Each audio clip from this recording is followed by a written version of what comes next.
আসসালামু আলাইকুম everyone. So get ready with me for coaching. আর আজকে আমি দেখাবো কোচিংয়ে যে আসলে আমি কি করি।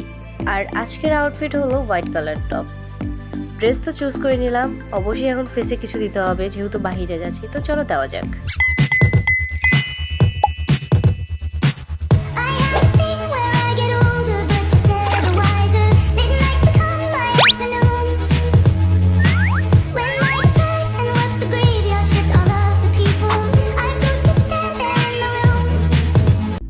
আর আমি কোচিংয়ে যাওয়ার জন্য হিজাবটা পরে নিচ্ছি, যেহেতু আমি হিজাব লাভার, সো আমি সব জায়গায় হিজাবটা পরিধান করি।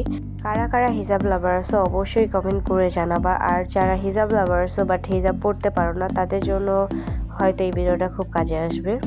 আর তারপর আমি সুন্দরভাবে হিজাবটা পিন করে নিচ্ছি যেন কোনো প্রবলেম না হয়। আর তারপরে আমাকে আমার খালামণি ঘড়ি পরিয়ে দিচ্ছে। আসলে ঘড়ি, ব্রেসলাইট, দেন রিং এগুলো ছাড়া আসলে আমি অসম্পূর্ণ মনে করি সব কিছু, মানে আমার এটা খুবই পছন্দ। আর তারপর আমি লিপসে একটু লিপ বাম দিয়ে নিচ্ছি, এটা লিপ বাম নাকি আই ডোন্ট নো, যাই হোক যেটাই হোক। তারপরে আমি রেডি হয়ে গেছি। আর এটা হলো আমার কিউটি সিস্টার, মাশাল্লাহ, ওর নাম আমি লিখেছিলাম মাইরিন, অ্যান্ড ওকে মাইরিন বলেই ডাকি। তো বলতেছিল আমার সাথে যাবে, অ্যান্ড দেন আমি ওকে খুব বুঝিয়ে টুজিয়ে দেখে দেন আমি বের হয়ে গেছি। আর বাইরের ওয়েদারটা খুবই সুন্দর লাগতেছিল, দুপুর আর বিকালের মাঝামাঝি সময়টা খুবই সুন্দর, আর আপনারা সেটা দেখতেই পাচ্ছেন। আর আমি ওয়েদারটা এনজয় করতে করতে কোচিং পৌঁছে গেলাম। আর এখানে এসে এই যে কিউটি ওকে দেখিয়ে দিলাম। আর তারপরে কোচিংয়ে না আমি লুকিয়ে লুকিয়ে এই ভিডিওটা করছি, ক্লাসে আর কি বোর্ডের মধ্যে লেখা বেস্ট ফ্রেন্ড ওরা, এটা খুবই ফানি। আর তারপর আমার ছুটি হয়ে গেল, মানে ক্লাস শেষ।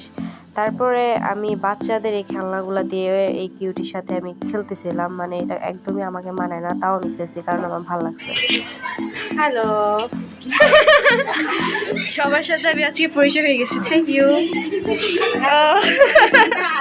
আর আজকের ভিডিওটা এই পর্যন্তই। সবার কেমন লেগেছে অবশ্যই কমেন্ট করে জানাবেন, আর অবশ্যই ফলো আর লাইক দিতে ভুলবেন না। ওকে, আল্লাহ হাফেজ।